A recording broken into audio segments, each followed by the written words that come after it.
strange tree. Satyamani saw a tree rising out of the sea. It was glowing. Its leaves were made of gold. The fruits and the flowers of the tree were made of diamonds, sapphires, and pearls. And a more strange sight was that a young lady was sitting on a branch of the tree and playing a lyre. After a while, the sparkling tree went under the water. The next day, at midnight, Satyamani again waited for the tree to rise up again. When the tree emerged, he swam up to it and asked the maiden sitting on it, "Who are you and what are you doing here?" But the maiden did not reply.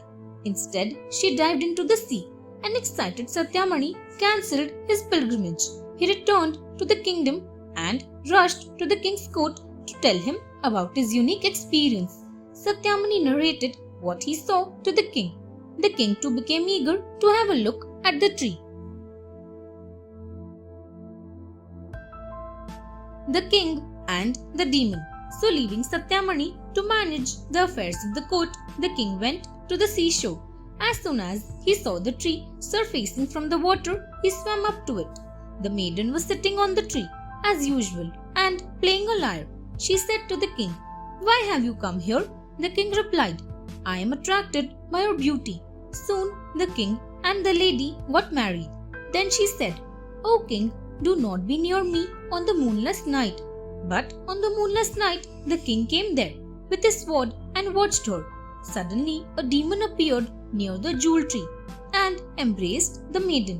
But as he bent down to kiss her, the angry king challenged him. The demon saw the king. He became angry and attacked him. A fierce fighting ensued between the two, and the king finally slew the demon's head.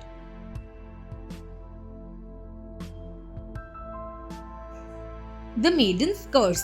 The maiden was very happy and thanked the king.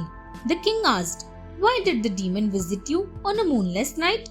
The maiden replied, "Let me tell you my story. I am the daughter of Gandharva Vidyasagar.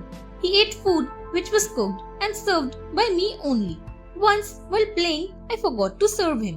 He had to remain hungry. Angry at my folly, he cursed me that I would be visited by the demon on every moonless night. The demon harassed me and wanted to marry me. When my father cooled down a little, he offered me a boon, according to which a king would come here someday and rescue me from the demon and marry me. So here you are."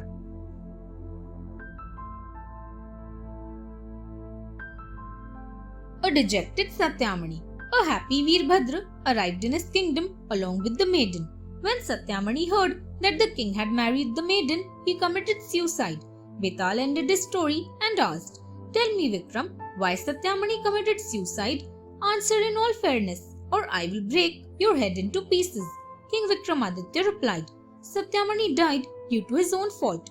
He fell in love with the maiden. But if he wished to marry the maiden, he should not have told the king about the tree. He ought to have known that the king was unattached and would surely fall in love with the stunning maiden." Betal exclaimed, "Absolutely right. But as you have spoken, I have no option but to leave you and return to my dwelling in the peepal tree." Saying this, Betal flew away, with King Vikramaditya chasing him once again. Thanks for watching. Do like, share, subscribe to Sahil Book House.